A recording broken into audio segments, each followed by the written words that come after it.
Hi guys, we're going to be making easy rice pudding. So to do this, I'm going to be using the instant white rice.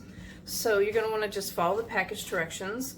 And I have 2 cups of the white rice that I'm going to be using for this. So I'm going to go ahead and I'm going to make up the rice.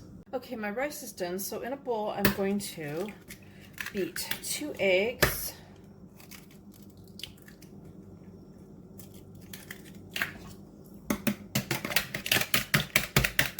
Okay, so in this order, we're going to add a cup of whole milk, and we're going to mix that in just a little bit.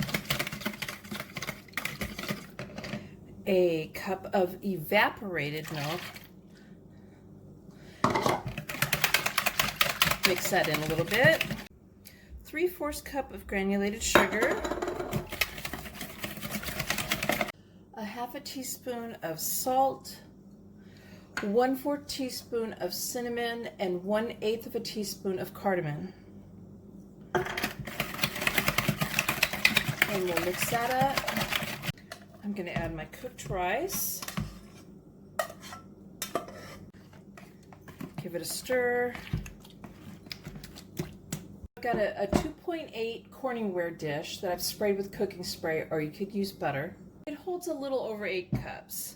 So we're going to go ahead and we're going to pour the rice mixture into the dish. You could also add some raisins in here if you wanted to do that. I've preheated my oven to 350 degrees. I've set my custard down in another pan full of a little bit of hot water, and that is to help keep the custard texture to it. So I'm going to go ahead and I'm going to put this in the oven for 30 to 40 minutes. So there's my easy rice pudding. I hope you guys give this a try. Please give my video a thumbs up and subscribe to my channel, and thank you guys for watching. Bye!